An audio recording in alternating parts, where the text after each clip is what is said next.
Welcome to the deep dive. Today we're plunging into a phrase that gets thrown around a lot, the quantum leap. We all use it to mean some huge, sudden change, right? A massive breakthrough. But the stack of sources we have here, well, it shows the concept is so much more complex. It connects fundamental physics, corporate strategy, even personal transformation. It really does. So our mission today is to, cut through that common understanding. We're going to dive into three key areas where this quantum leap idea gets applied. We'll compare the science to the metaphor and, most importantly, try to pull out the actual strategies you need to, engineer these huge shifts in your own world. And there's a unifying thread, isn't there? There is. If there's one big insight from all our reading, it's that real lasting change, whether it's in a company or in a person. It's almost always an inside job first. It's an internal paradigm shift before it's anything else. Okay, let's start at the very beginning. The physics. The term quantum jump originally made it sound like an electron just vanished from one spot and popped up in another. What's the real science behind it? And why do physicists sort of cringe at that popular idea of instant magic? Well, that idea of an instantaneous jump is, frankly, something a lot of scientists really dislike.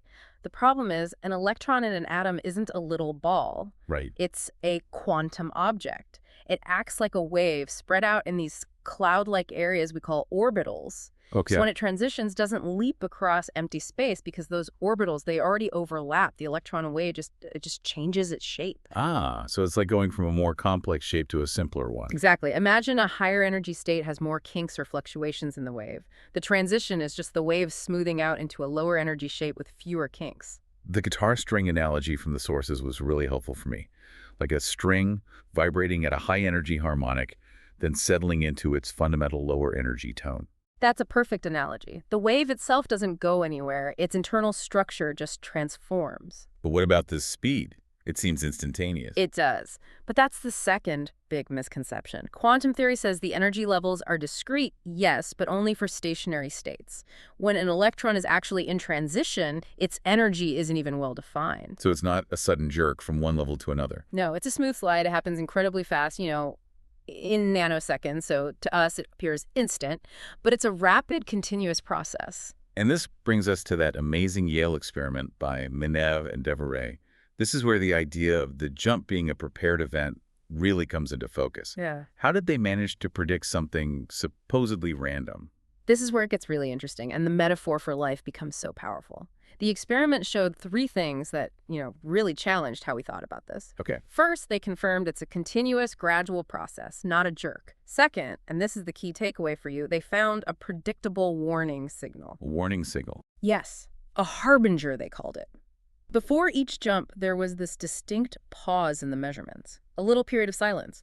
Once that pause started, the jump was locked in, it was coming. So it made this seemingly random event predictable, like the tremors before an earthquake. Precisely. And the third and most incredible part is that because they could see it coming, they could intervene. They actually caught the jump halfway through and reversed it. Right. Which proves that this supposedly random, uncontrollable leap is actually controllable if you can just spot that preparatory phase and act fast enough. So if an electron's jump is prepared and controllable, what about in organizations? Let's scale up from nanoseconds to profit margins.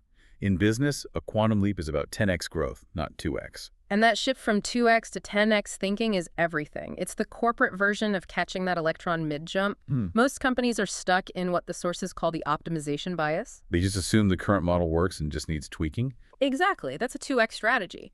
But 10x thinking forces you to throw out the current model and go for a total structural transformation. And the math is pretty compelling. It is. If you aim for 2x, you might get 1.5x. But if you aim for 10x, you're forced to think so differently that even if you only hit 3x or 5x, you've blown past the incremental approach. Okay. But this involves some painful choices. The sources talk about strategic subtraction as a first step. Eliminating profitable activities. How does a leader even start that conversation? That's the heart of the liberation principle, and it's tough. The fastest path to 10x is often doing less of what's making you money right now if it's only giving you linear returns. Because it's tying up your best resources. Your best people, your executive attention, your capital. You have to kill a $5 million project that's a distraction to free up the energy for the $1 billion idea. It's a trade. Comfortable, predictable profit for a shot at transformation. So what are the other pillars? The second is model transformation. This means you stop selling products and you start selling customer outcomes. Like moving from selling software in a box to a subscription that solves a continuous problem. Exactly. Or building a whole new revenue model, like a marketplace, something that can scale exponentially.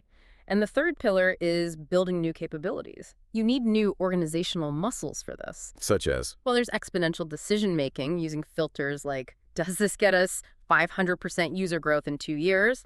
There's rapid experimentation, where you're not afraid to fail fast. And killing projects that don't work. Right. Dynamic resource allocation, where money and people can move quickly. And finally, a cultural transformation, where you actually reward people for making smart pivots, not just for grinding it out on a failing idea. So the real bottleneck here isn't strategy, it's psychology. It's about letting go of that illusion of control that incremental plans give you. It is entirely a leadership challenge. And this all ties back to the idea that organizational excellence starts with a paradigm shift inside the leader's own mind. The organization is really just a social construction, and leaders use language to, well, to create a new reality. So it starts with a vision. It starts with the vision, but that vision has to be built on a foundation of what the sources call universal values, things like joy, which is that spirit of gladness about the work, hope, peace, meaning that inner security, and love, which is just deep respect. But let's be realistic. In a tough quarter, are soft values like that really enough? Don't you need some, ruthlessness to drive a leap like this? The values are the foundation, but you have to translate them into action. And the key mechanism for that is trust through positioning. It's about integrity. Walking the talk. But in a really predictable, strict way. Look at that example of the Intel VP, David Marsing.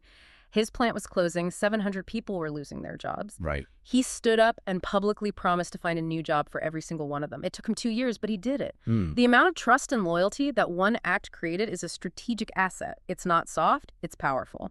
That is an incredible story. Okay, let's talk about the specific skills for leading this way. The sources use these great physics metaphors, calling them quantum skills. Yes. The first one is so important. Quantum thinking. It's the ability to think paradoxically. So not linear A or B logic. Exactly. Linear thinking says we must choose speed or quality. Paradoxical thinking says, how can we be the fastest and have the highest quality? It's about holding two opposing ideas in your mind at the same time and finding a creative synthesis. Balancing shareholder needs with employee well-being, for example. Precisely. You don't choose one, you serve both.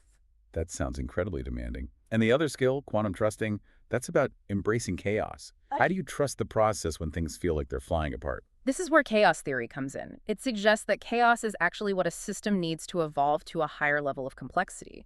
Things have to fall apart to reorganize in a better way. But it's not totally random chaos. No, and that's the key. It's bounded by what the sources call a strange attractor. Think of that as your organization's core mission or identity. The day-to-day might be chaotic, but everything still orbits that core purpose. So a leader's job isn't to control every variable. It's to understand and protect that core principle, that strange attractor. You focus on the mystery of the organization, not the mastery over it. Let's bring this down to the individual now. A personal quantum leap. A massive shift into a new version of yourself. The first principle here is the most important one to get your head around. Identity precedes reality, meaning most of us wait for the proof. We wait for the promotion to feel like a leader or the finished book to feel like a writer. The show me then I'll believe it model. Yes. But to create a leap, you have to flip that. You have to adopt the identity first. The neuroscience is clear. When you act in alignment with the chosen identity, your brain actually rewires itself. So the question for you to ask is not, what do I need to do? Is who do I need to be? That's it. And that brings us to the second principle. Discomfort is the doorway. Leaps are never comfortable. If it feels safe, it's not a leap. It's just an optimization of who you already are. So that feeling of anxiety or stretching, that's a good sign. It's the only sign. It's evidence that you're in the right place. You're operating in that sweet spot called optimal anxiety, just outside your comfort zone. And the third principle is about making a choice. One decision can collapse time. Indecision is an energy vampire. Postponing a big choice keeps you stuck, draining your mental bandwidth. When you finally make that avoided decision to leave the job, to start the project, you free up all that energy. It's like you collapse time. because you stop oscillating and start moving. So how do you start? You can't just flip a switch on your identity. No, you practice with micro leaps, small daily actions that are a vote for the person you want to become. It's sending the email, making the call, choosing the healthy meal. Every action reinforces the new identity. They compound, and eventually the new identity just becomes who you are. The leap is complete. But we all have that voice of resistance, the fear of the unknown or the fear of losing the comfort of our old routine. Of course. And that resistance is powerful. It's fear, it's cognitive dissonance, that uncomfortable feeling when your new actions conflict with old beliefs about yourself. So how do you push past it? You have to be ruthlessly honest about what you're clinging to. Acknowledge the comfort of the old way, and then focus intensely on the potential gains of the new one, the freedom, the growth. The why has to be stronger than the fear. So across physics, business, and our own lives, the pattern is the same. The quantum leap isn't magic. It's a rapid, prepared shift that comes from deliberately challenging your own fundamental assumptions. Exactly. And we see this playing out perfectly in technological innovation. When new science fuses with existing technology, you get these non-linear revolutionary changes. A great example is what's happening in drug discovery with deep learning algorithms. Okay. For decades, finding new drugs was a slow, linear process of trial and error in a lab. Now, you can use AI, that's the new science, to train models on massive biological data sets. And it can predict which compounds might work. In a fraction of the time, it moves drug discovery from a process of painstaking search to rapid computational prediction.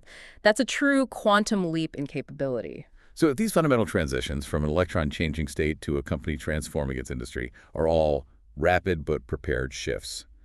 That leaves us with the final question. What precursor pause, that quiet harbinger signal, are you currently ignoring in your own life or your organization that's telling you a necessary leap is just about to occur?